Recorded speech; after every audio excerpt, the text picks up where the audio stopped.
Hey everyone, and welcome to today's Explainer. If you've ever felt completely overwhelmed by the whole world of personal finance, take a deep breath, because you are in the exact right place. Today, we're unpacking a remarkably straightforward approach to financial independence by diving into J.L. Collins's best-selling book, The Simple Path to Wealth. And honestly, what makes this material so incredibly special is how it started. It wasn't written to impress some Wall Street bankers. It actually began as a series of heartfelt letters from a wealthy man to his teenage daughter. He just wanted to distill a lifetime of financial wisdom into something she could easily grasp and actually use. So our goal in this explainer is to do exactly the same thing for you. We're going to demystify wealth building and show you that it really doesn't have to be complicated. Here is our roadmap for today. We've broken this down into 5 parts. Section 1. The meaning of true wealth. Section 2. Step 1. Spend less. Section 3. Step 2. Destroy your debt. Section 4. Step 3. Invest in indexes. And finally, Section 5.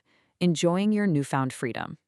All right, Section 1. The meaning of true wealth. We are redefining the ultimate goal here.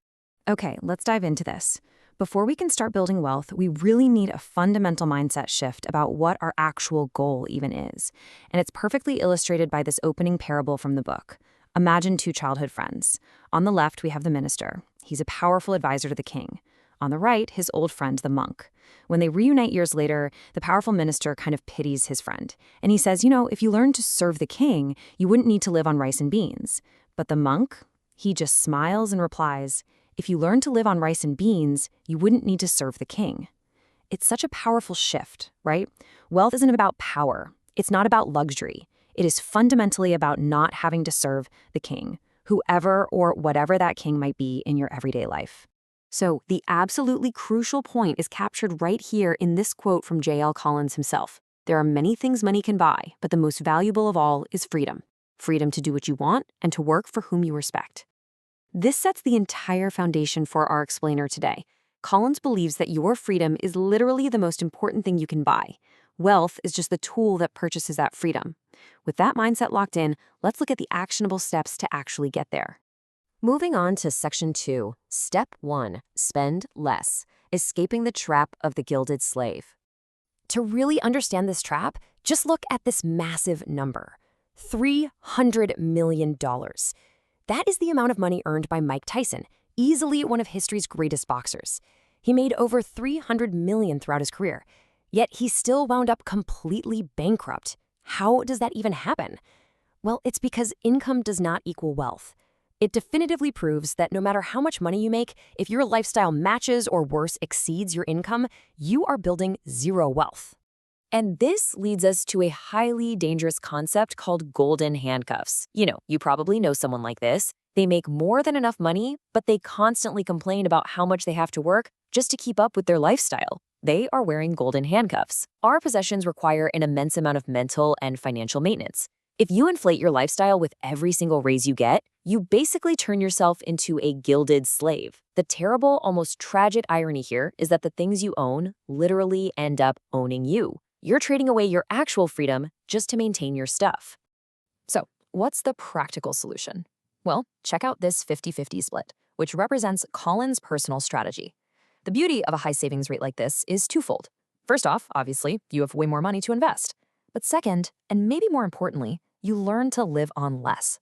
Collins recommends aiming for a 50% savings rate from the moment you make more than you need. Now, he doesn't live some lavish lifestyle. In fact, he notes he's never even had a car payment.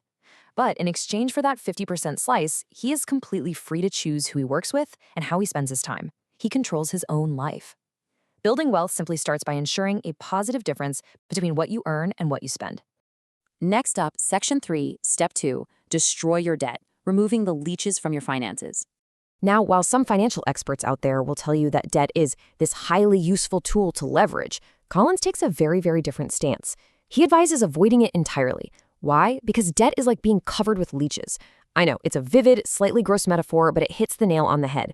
Debt actively drains your financial lifeblood. Every single dollar you pay in interest is a dollar that cannot be used to buy your freedom.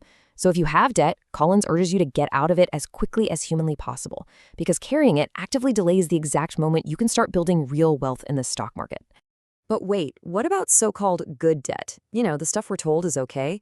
Well, Collins offers some pretty strong warnings here too. Business loans, they must be handled with extreme care. Student loans, he actually argues they shouldn't even exist, since they often force people into miserable jobs just to pay them off.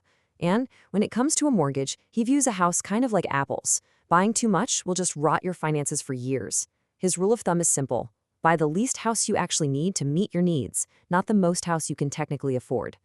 Once you are debt-free, your single job is to stay there. Section 4, Step 3. Invest in indexes, the backbone of your wealth strategy. Now, what's really interesting about this slide is the intentional repetition. Index funds, index funds, index funds.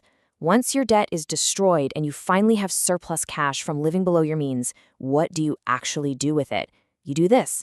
In countless finance books, this is repeated over and over because it is the absolute secret to investing without getting completely lost in the weeds of stock picking. You do not need to be a Wall Street analyst to win at this game. You just need index funds.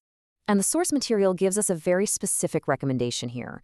During your wealth accumulation stage, which is the period of your life where you're actively trying to grow your net worth, Collins recommends allocating 100% of your investments into the Vanguard Total Stock Market Index Fund.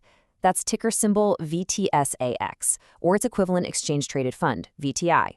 These are incredibly simple vehicles that track all U.S. stocks. So think of it this way. You aren't betting on one horse. You are literally buying the entire track.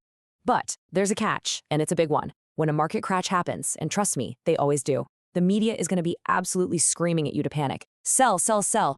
The fear is going to be palpable.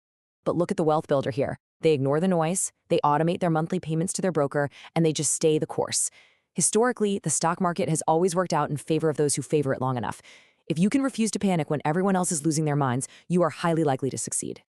Finally, Section 5. Enjoying your newfound freedom. Crossing the finish line. So, we've spent less, we've avoided debt, and we've invested in indexes. But how do you actually know, mathematically, when you've finally reached financial independence? The magic number is 25x. Your ultimate accumulation goal is to grow a nest egg that is exactly 25 times the size of your annual expenses. Once you hit that multiple, the math shifts entirely in your favor. And that is all because of the famous 4% rule, which has been tested by extensive financial studies. Basically, once you reach your portfolio goal, let's just say it's $1 million for easy math, you can safely withdraw between 3 to 7%, usually averaged at 4%, each and every year to live on. The sheer beauty of this is that while you're withdrawing that small percentage safely, your underlying assets continue growing in the stock market over time. At that point, you are officially living free off the fruits of your capital. So we conclude this explainer by coming right back to where we started. Spend less than you earn, avoid debt like a plague of leeches, invest the surplus consistently into index funds. That is the simple path to wealth. It's not some flashy get-rich-quick scheme, it's a structural life choice. And it leaves us with one final provocative challenge to think about today. Going forward, will you continue to serve the king just to pay for golden handcuffs? Or will you choose the simple path to freedom? The choice is entirely yours. Thanks for joining me on this explainer, and keep learning.